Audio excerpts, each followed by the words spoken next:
ஐயனார்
சக்தியோடு ஆண்டவன் கைலாசத்திலே கொலுவிருந்து வருகின்றார்.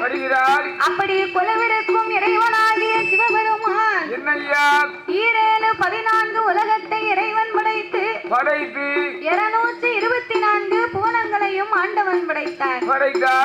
7 சத்தா சாரங்களாகப்பட்ட கடல்களை படைத்து கல்லுக்குள் இருக்கும் தேரையவும் கருப்பையுக்குள் வாழும் சிசுவையும் முட்டைக்குள் உருவாகும் குஞ்சியவும் ஆண்டவன் படைத்தார். ஓர் அறிவு முதல் 6 அறிவு படைத்த நாமலை போன்ற மானிட மனுக்களை ஆண்டவன் படைத்து சிறிய உயிர் சுச்செரும்பையும் பெரிய உயிர் மத யானையவும் படைத்ததோர் உலகத்திலே என்ன செய்கிறார்?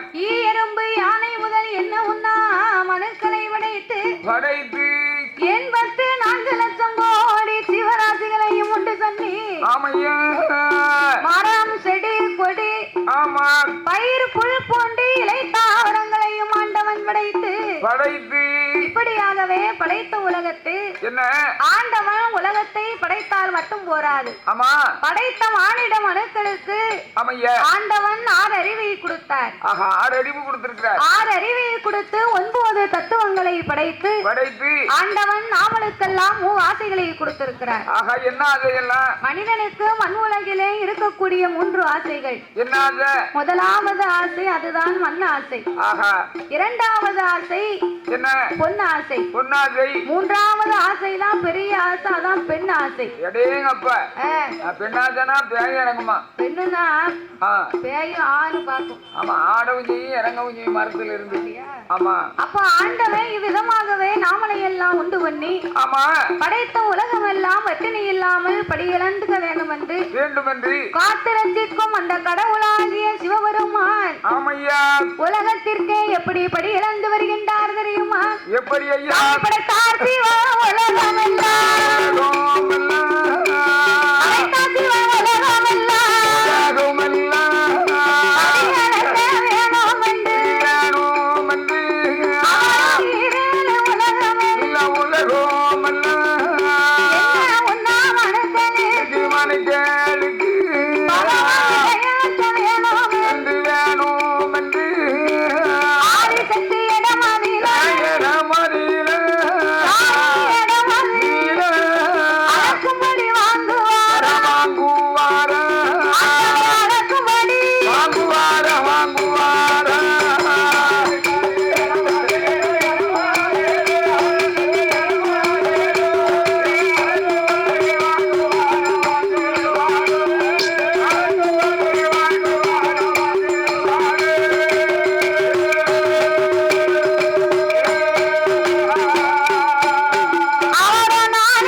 அப்படி கைலேங்கிரி மலைக்கு வரும் போது அந்த தன்னந்தங்கை வரதாதேவி ஆண்டவன் சிவபெருமான் எப்போது வருவார் என்று அந்த இறைவனை எதிர்பார்த்து தங்கத்தாம்புலத்திலே பாரிச்சாத மலர்களை வைத்து தெண்டியிலே ஜலம் எடுத்து கிருபை உள்ள பகவானுக்கு பாத பூஜை முடித்தால் அவள் பணிவிடைகளை செய்தார்.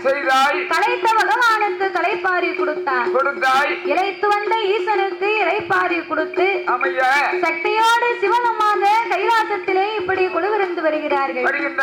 கலைப்பாரி இளைப்பாரி அவர்கள் கைலாசத்திலே இப்படி குழுவிருந்து வருகின்ற பொழுது ஆண்டவனை அழைத்த பார்வதி, ஆண்டவா பரம்பொருளை, என்றைக்குமே நீங்க இந்த உலகம் எல்லாம் படியிழந்து வருகின்றீர் அல்லவா?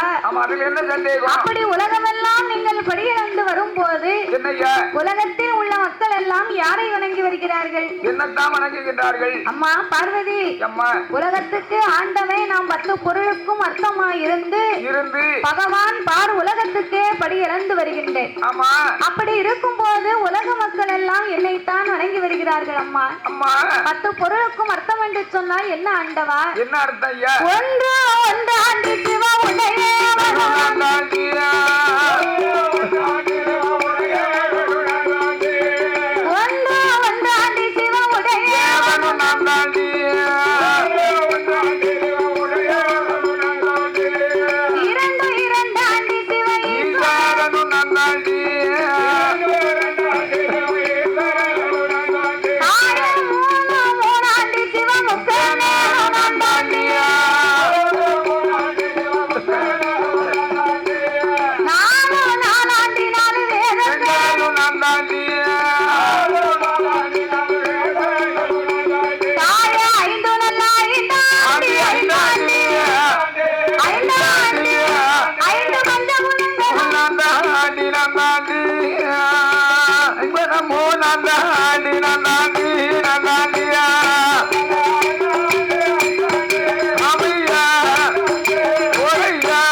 இருளும் நான் தான், ஒளியும் நான் தான் பார்வதி.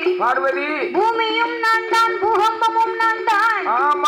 8 திசையும் 16 கோணங்களும் அடியேன் தான் பார்வதி.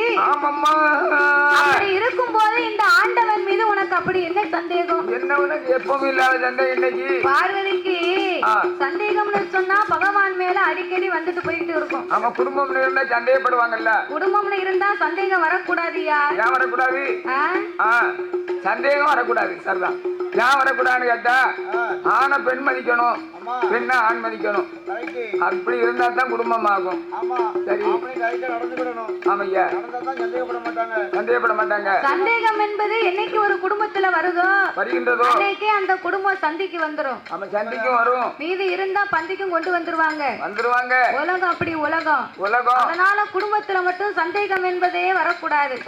ஐயா. சந்தேகம் என்பது சரக்கு, அது சகல இடங்களிலேயும் இருக்குன்றிருக்கான். ஆமையா. ஒரு வீட்டுக்கு வீடு வாசல் படி எப்படி இருக்கோ அத மாதிரி குடும்பத்துக்கு குடும்பம் சண்டை சடவு இருக்கும். ஆனா சந்தேகம் என்பது மட்டும் ஒருபோதும் இருக்கவே கூடாதா. வரக்கூடாது.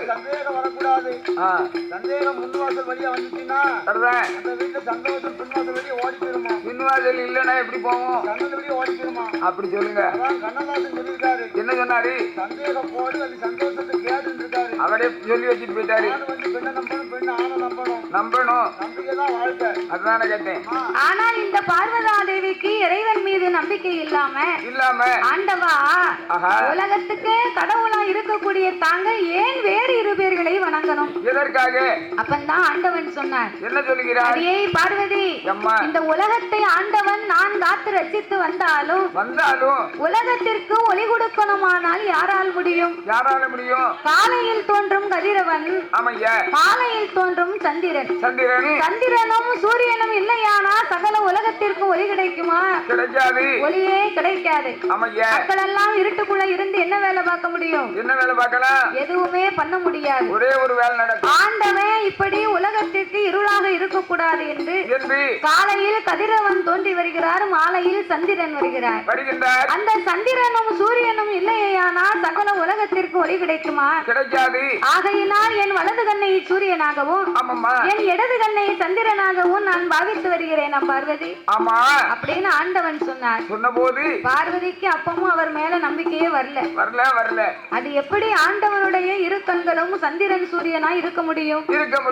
ஆண்டவனிடத்திலே எடப்பாக மரம் வாங்கிய பார்வதி அவர் 10 பொருள் சொன்னார். 10 பொருளையாவது ஏதாவது ஒரு பேர் நம்ம பேரு சொன்னாரா? ஒரு பேராவது பார்வதின்னு வந்துச்சா? வரலையே. இல்லையே. அப்ப இந்த ஆண்டவன் அது எப்படி வலது கண்ணு சூரியன் இடது கண்ணு சந்திரனாக இருக்க முடியும்? ஆகையினால் இதனையே இன்றைக்கு நாம பரிசோதித்தாக வேண்டும் என்று ஆதிசக்தி ஆண்டவனார் முன்னாலே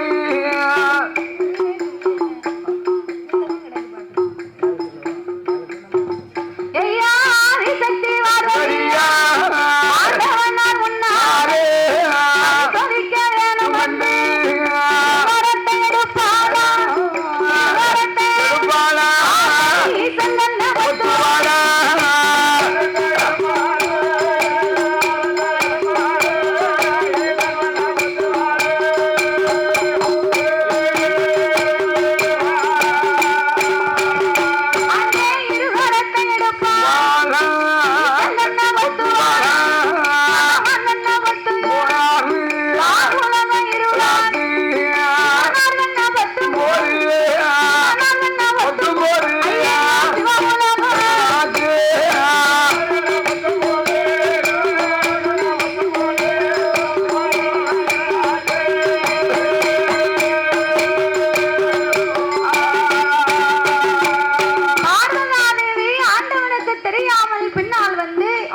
இரு கரங்களை எடுத்து தன் பெருவிரலால் இறைவனின் திருக்கண்களை மறைத்து விட்டார்.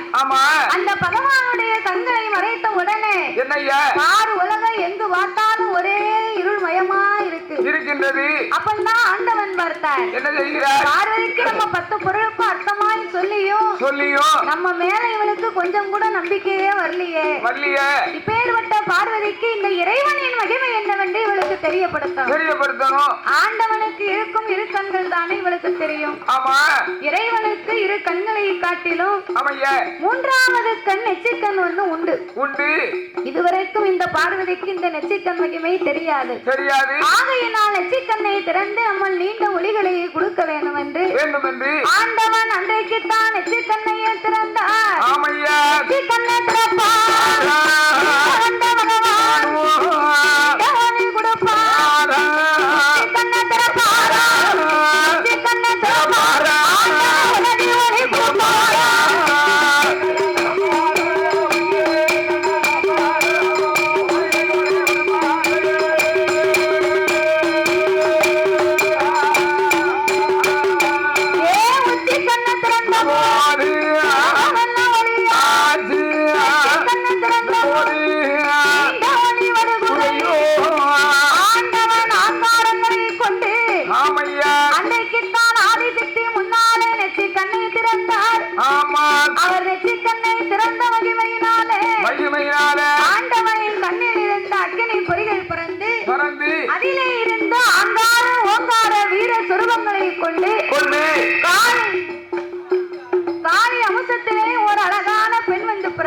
தந்தாய். ஆண்டவன் அப்பெண்ணை வரவழைத்து அழைத்து எம்மா பெண்குடியே எம்மா உச்சி தண்ணிலே நீ காலை அம்சமாகவே வந்து பிறந்ததினாலே பிறந்ததுனாலே இன்றைய நாள் முதலாகவே உனக்கு உலக சக்தி உச்சினி மாகாளி அம்மா உன் பெயர். ஆமா உலக சக்தி உச்சினி மாகாளி என்று உடையவன் பெயரை கொடுத்தார். கொடுத்தார். அவனை பெயரை கொடுத்து வரம் கொடுத்து வடக்கு வாசல் கோட்டையிலே அமர வைக்க அமர வைக்க. அப்படி வடக்கு வாசல் கோட்டையிலே அமர வைத்த ஆண்டவன் ஆமையா. அவர் அங்கத்தை அடக்கி ஒடுக்கி ஆமா ஆங்காரம் கொண்டு கண்ணை திறந்தார் பாருங்க. ஆமையா. ஆங்காரம் கொண்டு கண்ணை திறக்கும் போது அந்த அக்கினியின் வெற்றியை தாங்க முடியாம ஆண்டவனுக்கு அங்கமெல்லாம் வியர்ந்து ஆவி தணலாகி ஆகி இறைவனுடைய வேர்வை காட்டாச்சு வெள்ளமா கரை உரண்டு வருகிறது அந்த கைலாசத்துல. அடேங்கப்பா. அது வந்து என்னய்யா வேர்வைன்னு சொன்னா நம்மளால காத்தாடி இல்லாம ஒரு நிமிஷம் இருக்க முடியுமா? ஒரு நிமிஷம் இருக்க முடியல. கரண்ட் இல்லாமலே வீட்டுல இருக்க முடியலையே நமக்கு. அதுதானே கேட்டேன். காலையில எழுந்திருச்சு என்னய்யா பெண்ணா பிறந்தவா ஆமா வீட்டுல சாப்பாடு ஆக்குனான்னு வை. சரி சாப்பாடு ஆக்கும் போது என்னைவா தேங்காவை சில்லு போட்டு சரி அப்பதான் ஏதாவது குழம்புக்கு அரைச்சு ஊத்தணும்னு தேங்காயை சில்லு போட்டு சில்லு போட்டு மிக்சியில வச்சான்னா ஆஹா இப்பெல்லாம் மிக்சி வந்திருக்கு. ஆமா அப்ப இந்த மிக்சி இல்ல பாருங்க கிடையாது. அப்போ இந்த அம்மி அம்மி ஆட்டு உரலு ஆட்டு உரலு இப்படி எல்லாம் இருந்துச்சு. ஆமா திருவியலும் இருந்துச்சு. என்னது திருவியலு திருவேலா திருவையலு திருக்கு இருக்கா திருவ திருவனா திருவள்ளு தாத்தா திருவல் தாத்தா திருவல். இது தெரியாம கிறுக்கு கிறுக்குன்னு இருக்க. எனக்கு நாக்கு பெற மாட்டேங்களா? அப்படியா? சரிதானே. சரி அந்த காலம் ஆட்டு உரல்ல அம்மி இதெல்லாம் இருந்துச்சு. ஆமா ஆனா இப்போ ஆட்டு உரல்ல அம்மி எல்லாம் இல்ல பாருங்க. இல்ல இல்ல மிக்சியில போட்டு அந்த அம்மா அப்பந்தான் கரண்ட்ல ஒரு அடி அடிச்சு குழம்புக்கு ஊத்தணும்னு ஆமையா சுவிட்ச போட்டு அப்பந்தான் கைய வைப்பா. ஆஹா கரெக்டா வைக்கும் போது படார்னு கரண்ட் போயிரும். கரண்ட் போயிருமே. கரண்ட் போயிட்டுனா என்னைவா அடேங்கப்பா அவளுக்கு வரும்பாரு கோவம் வரத்தானையும் பேதியில போவான் கரண்ட். ஐயோ இப்ப பார்க்க உருவிட்டானே அப்படின்னு இந்த கரண்ட் போடுறவங்களை பிடிச்சு ஏசிக்கிட்டு இருப்பா. நம்ம கரண்ட் போடுறவர் என்னைவாரு ஒயர் மேன் அவர் எங்க கிடந்து தொங்கிக்கிட்டு இருக்காரோ. ஆமா லைன் அந்து போய் இருக்கும். அது ஜாயிண்ட் பண்ணுவாரு. ஆமா இவ வீட்டுல இருந்து அவர் அப்படி பேசுவா. அவன் தெரியாம மிக்ஸி வந்து வெட்டத்தான் செய்யும். சரி மாவா அரைக்காது. ஆனா அம்மியில அரைச்சோம்னா அந்த தேங்காவோ வெங்காயமோ ஆமா நல்லா அரைப்பட்டுரும். அப்படியா? மிக்ஸி வந்து வெட்டத்தான் செய்யும். அவன் யார் கை கொடுப்பா? அப்ப அரைச்சதுக்கு கை அப்படி திறனா வச்சிருக்காங்க. யாரும் அரைச்சு குழம்பு வச்சானாச்சி இல்ல இல்ல. ஆமா அப்போ நம்மளால கரண்ட் இல்லாம ஒரு நிமிடம் இருக்க முடியாது. அப்போ உலகமே இருளா இருந்தா பார்க்க நல்லா இருக்குமா? இருக்காதுல்ல. உலகத்து மக்கள் எல்லாம் துக்குமுகம் தெரியாமலே திணறி தவித்தார்கள். அப்போ சிவபெருமான் எச்சித்தன்னை திறந்த வைக்கையில காட்டாச்சு வெள்ளமா கைலாசத்திலே கரை புரண்டு இறைவனின் வயிற்றை துளியானது கரை புரண்டு வருகின்றது. அப்போ சிவபெருமான் பார்த்தார். என்ன செய்கிறார்? காட்டாச்சு வெள்ளமா கரை புரண்டு போகுதே நம்மளுடைய வேர்வை. இது பூமியிலே கலந்தா உலகத்து மக்களுக்கெல்லாம் உயிர் சேதம் வந்து சேரும்.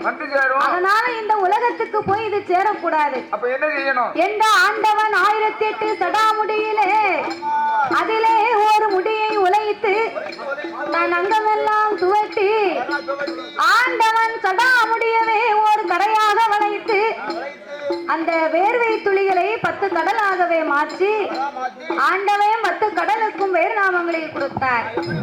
10 கடலும் அது எப்பேற்பட்ட கடல் தெரியுமா? சாமி உங்க சம்பா தீவு கப்பா சம்பா தீவு கப்பா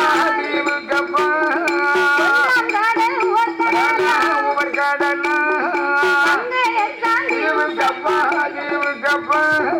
கருப்பு காடு 2ஆம் கடல் வஞ்சம் தீவு கப்பா 3ஆம் கடல் மோர்கடல் 4ஆம் கடல் நல்ல தண்ணி 5ஆம் கடல் அலைகடல்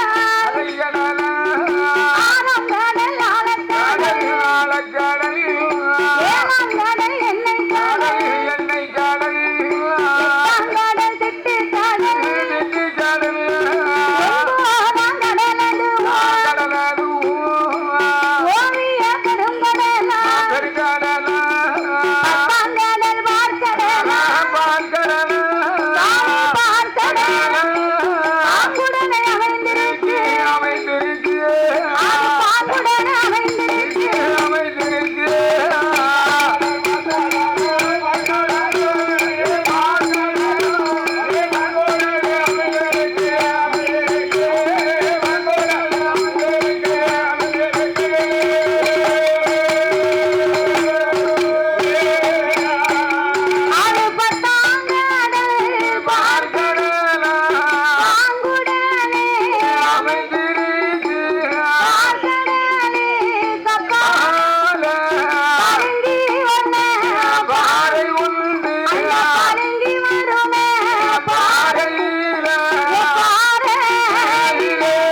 வளர்ந்திருக்கு. ஓங்கி வளர்ந்த புற்று அதற்கு 1000 வாசல் உண்டு. அமைய தங்கப்புற்று வெள்ளைப்புற்று தானாக வளர்ந்த அந்த மாணிக்க புத்துக்குள்ளே செந்நாகம் கருநாகம் கண்ணாடி விருதுகள் எல்லா நாகத்திற்கும் ராஜாராணி அவங்கதான் நாகராஜனும் நாகக்கண்ணியும். நாகலோக பட்டணத்துல நாகங்கள் எல்லாம் வாழ்ந்து வந்ததுனாலதான் அதற்கு நாகலோக பட்டணம்னு பேர். அப்பேற்பட்ட அந்த நாகலோக பட்டணத்திலே நாகராஜனும் நாகக்கண்ணியுமாக அவர்கள் எப்படி வாழ்ந்து வருகிறார்கள்? சாமி மன்னவனும் தேவியுமா மனமகிழ்ந்து வாழ்ந்து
கண்டத்துக்கு கீழே உடம்பெல்லாம் அவங்களுக்கு ஒரே பாம்பின் ரூபம். அப்ப நெஞ்சு வீட்டுல போவோம். ஆமா ஆமா வயசான போய்கிட்டு இருக்கோம். வயசான போகுதுன்னா மாத்திரை வாங்கி போடு. அந்த வயசான இல்ல, அதாவது பாம்புக்கு காடுகள் கிடையாது.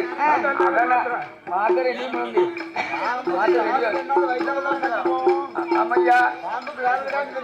ஆமா ஆமா வயத்தால போகுதுன்னா ஊர்ந்து போகுதுன்னு சொன்னா எல்லாருக்கும் தெரியும். நீ வயத்தால போகுதுன்னா அப்புறம் நாங்க என்ன நினைக்க? நம்ம வயர் வந்து பூமியில இருக்கும்.